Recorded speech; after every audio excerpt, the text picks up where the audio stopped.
All right, Friday morning 49ers update. Hope everybody is doing well. San Francisco approaching a very important game against the Dallas Cowboys on Sunday night. John Lynch just spoke on KMBR, and he said that Jawan Jennings is doubtful with his hip issue for the game against Dallas. But Lynch does believe that the 49ers will have enough in that receiving room to play a much better game than they did last week against Kansas City. He spoke of Deebo Samuel. Certainly seems that Deebo is going to play. Between seeing him back out on the practice field following the hospitalization with pneumonia yesterday, not the hospitalization, the practice was yesterday for Deebo Samuel. Between that, Kyle Shanahan's comments on KMBR, John Lynch talking this morning on KMBR, it certainly seems that Deebo Samuel is going to be back in the 49ers lineup.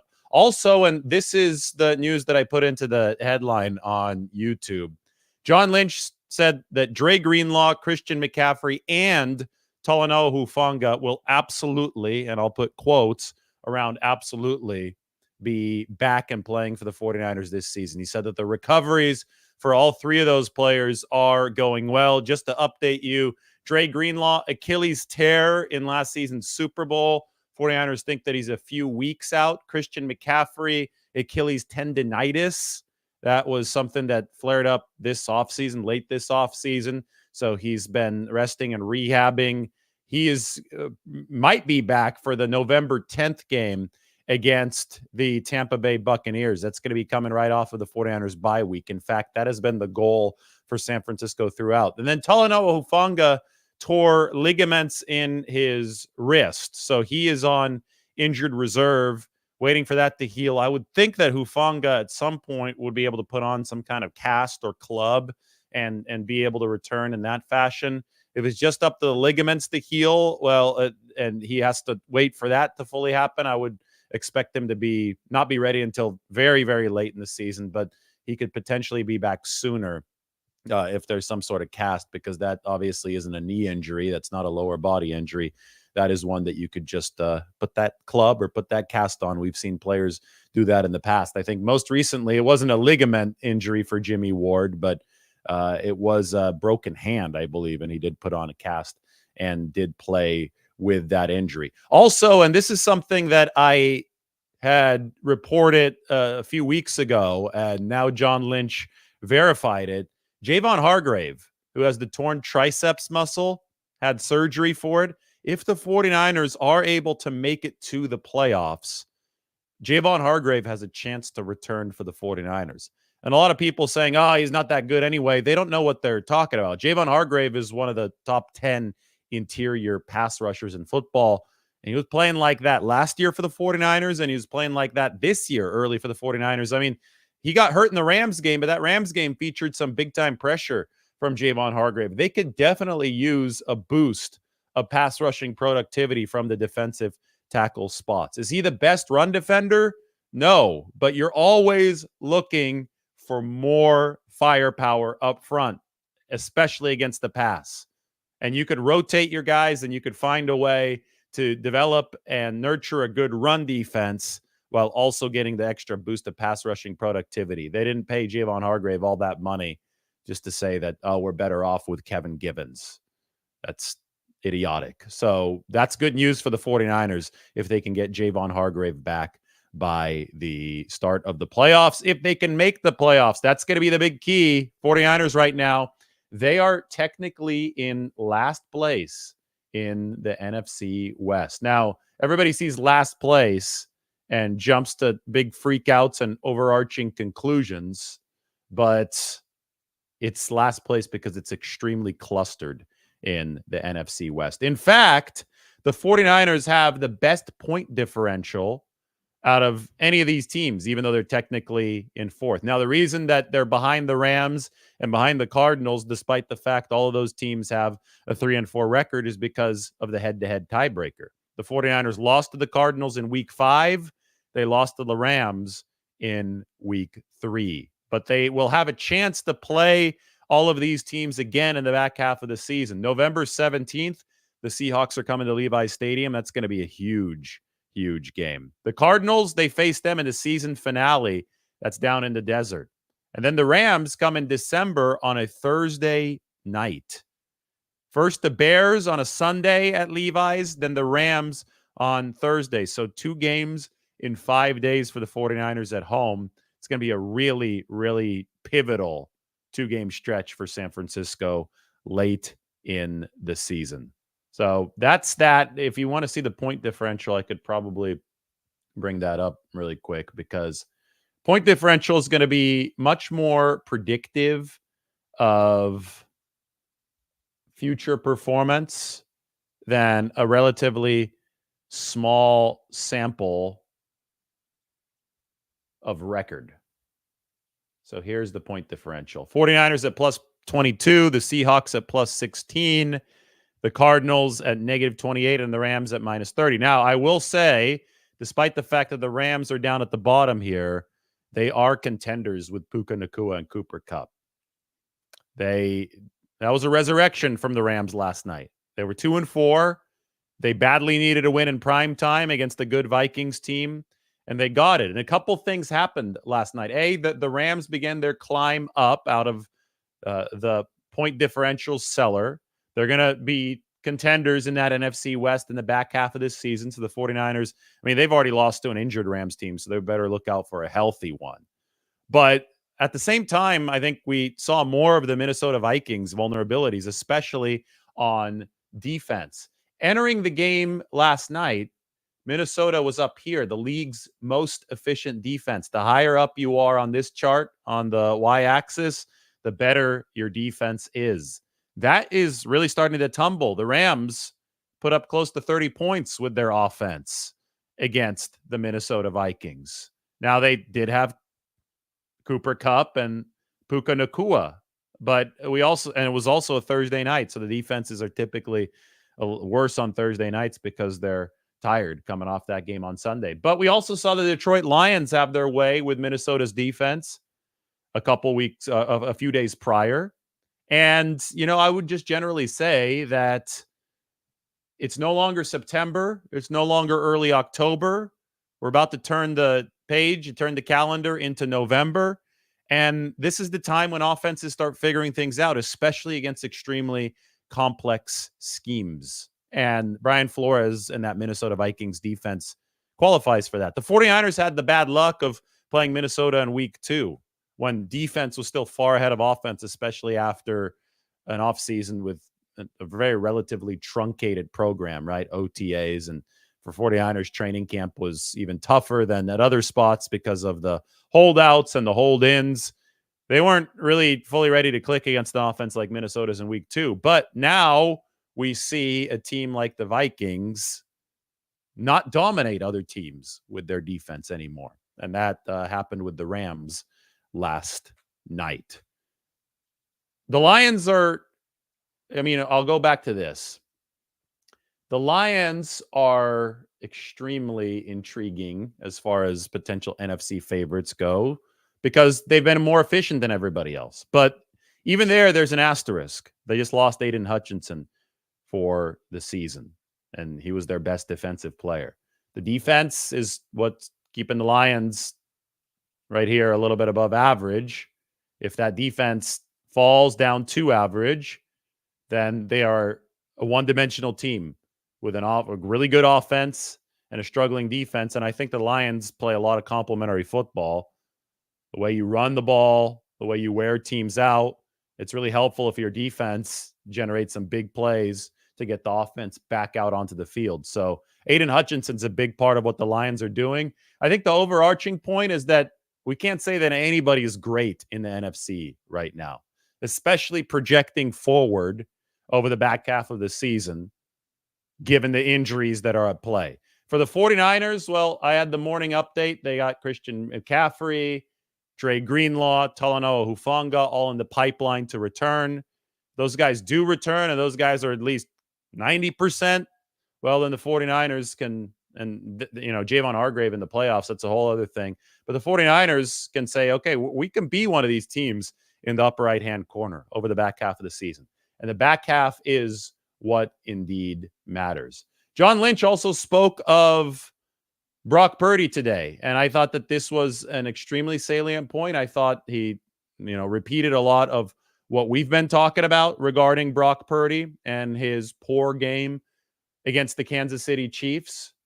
But John Lynch is a Hall of Famer, and hearing it from him, hearing the perspective coming from the 49ers general manager, I think is even more significant. He pointed out that Brock Purdy has played excellent games about 95% of the time since he took over as the 49ers quarterback in 2022. I don't think that John Lynch is lying there. I think that most of the time that we've sat back and watched Brock Purdy, it's been an extremely efficient football game. He's done something special almost every single time he's been out there. And you can count on one hand the amount of times that Brock Purdy has delivered an underwhelming performance. I would say the Baltimore game in 2023, that was Christmas Day, 2023. The Kansas City game, Minnesota week 2. Not a great game for Brock Purdy, but he did a lot of good stuff to keep the 49ers in that game almost single-handedly. It was him and Fred Warner that were trying to keep the 49ers in that game. And that was against the Flores defense that the league had yet to figure out. Anyway, we could go through this exercise here for the next couple minutes and try to think of bad Brock Purdy games. The point is there aren't a lot of them. One of them was last week against the Chiefs. And John Lynch just said, quote, Tom Brady called that game the other day. Tom had bad games. It happened to Peyton Manning. It happened to Joe Montana, end quote. If even those all-time quarterbacks had bad games, Brock Purdy is allowed to have a bad one too. And the judgment on him should not change. Yesterday, Diomedor Lenore, when asked about Dak Prescott's $60 million contract, said, I love that for him, but I get to practice against the $60 million quarterback every day. And he pointed over at Brock Purdy's locker. The bottom line is that Brock Purdy is an elite quarterback in this league. As John Lynch said, he's delivering excellent starts 95% of the time. That's probably a higher rate than anybody's ever delivered. We need a larger sample, obviously, to see what kind of rate Brock Purdy is going to sustain. But I think we have a large enough sample at this point to know that he's a top-level player at that position. I showed some of the quarterback efficiency rankings yesterday. SF Data 49ers did a good job of compiling everything together.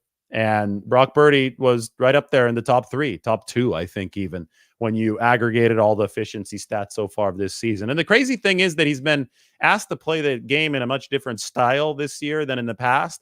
I also actually think that part of what the 49ers need to do to get back on track, and we'll go through that in detail this week, is to revert a little bit to last year's style. Not completely. I think they need to do a better job, though, of combining the things that have worked in the past with some of the stuff that they're pushing more heavily this year. For example, the 49ers averaged the highest depth of target in the entire National Football League this year. That means that Brock Purdy is throwing longer passes on average than any other quarterback in the NFL. Brock Purdy and the 49ers led the league in average yards after the catch per reception last year. So his throw distance, his average throw distance last season was middle of the pack. This year it's the very top, but this year they've gone from the least yards after the catch, or for the most yards after the catch, to the least. I think there's only one pass this year that has been completed to a receiver behind the line of scrimmage that's turned into an explosive play. The 49ers had 70 of those in the previous few seasons entering 2024. So from 70 over a number of seasons to only 1 over the first 7 games this year. That's passes completed to receivers behind the line of scrimmage, so screens, that type of stuff. The 49ers are not hitting in the short game. Purdy is throwing a lot deep, and he's hitting a lot deep and to the intermediate parts of the field. But that very short part of the field, the part of the field that Patrick Mahomes is wearing out this year with Andy Reid, and they lead the league in yak, 49ers aren't hitting that.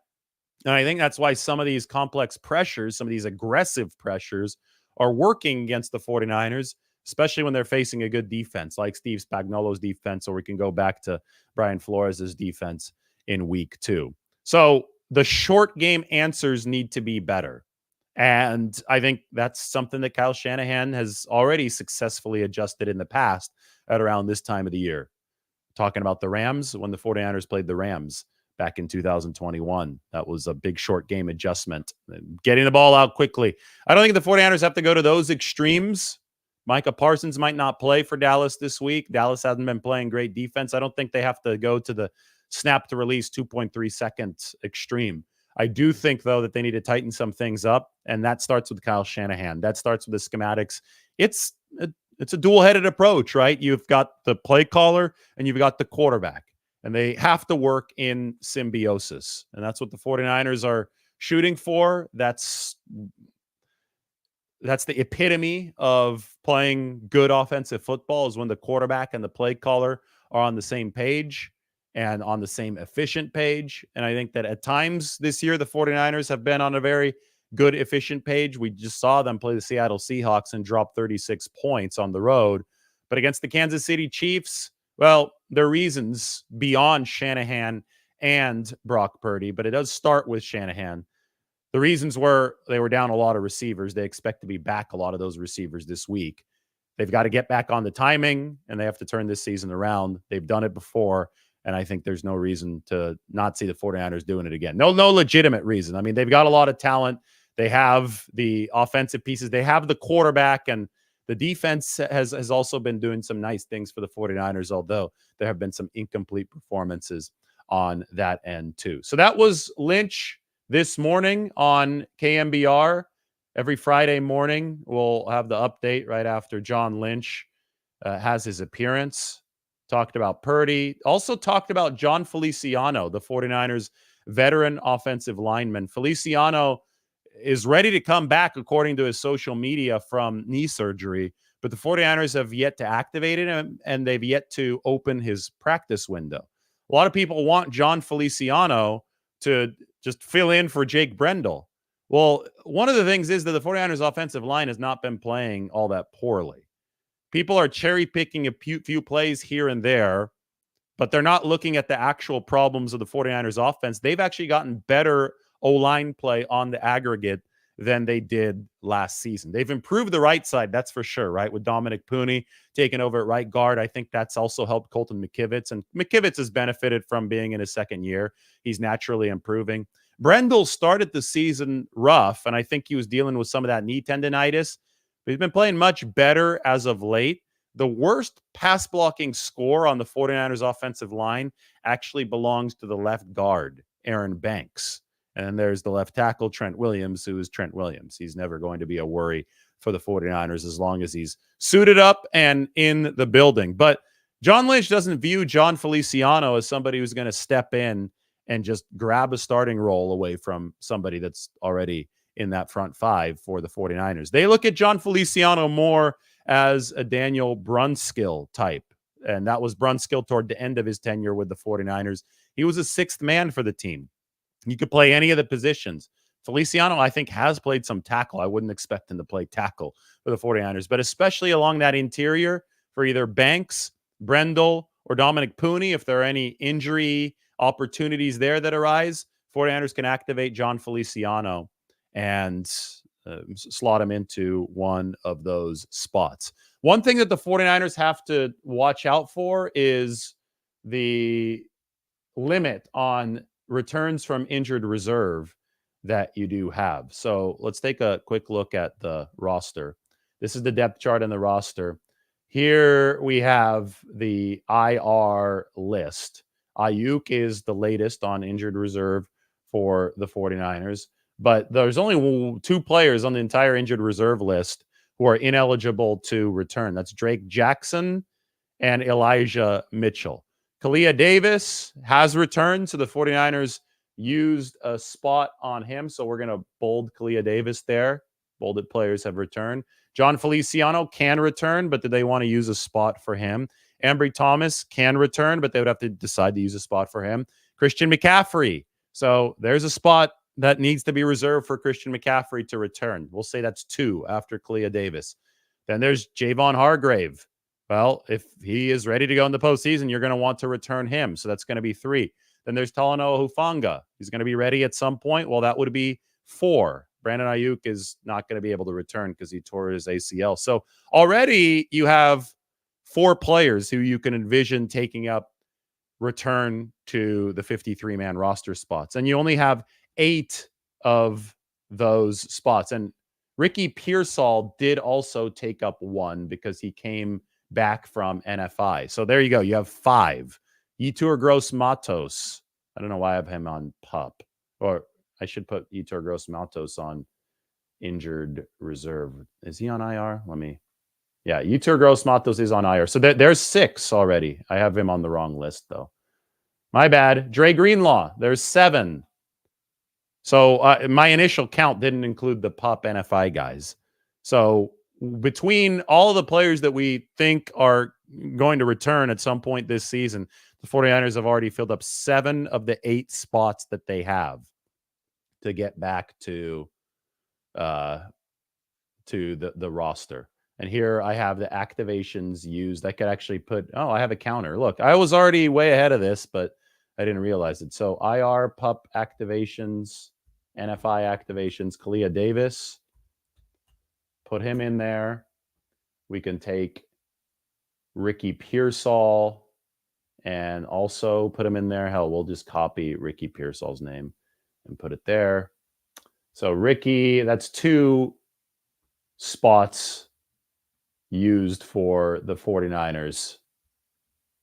And they have at least 5 more players who are projected to return. So that's what the 49ers have to be paying attention to when they do put players on IR and when they do talk about activating players from the list. So that was John Lynch this morning.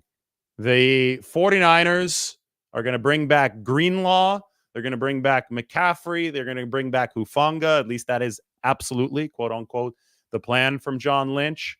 They're not worried about Brock Purdy. They shouldn't be worried about Brock Purdy because even Tom Brady, Peyton Manning, and the great quarterbacks, Joe Montana, the great quarterbacks of all time, have all played a bad game. Brock Purdy played a bad game against the Chiefs. John Lynch recognizes that, but he also says that 95% of Brock's starts have been excellent games. And John Feliciano is waiting in the wings as the 6th O lineman for the 49ers whenever they might need him. You don't want to burn the activation too soon because there are a lot of players who are going to be waiting for return to IR activations. It was 2 seasons ago that the 49ers ran out of activations.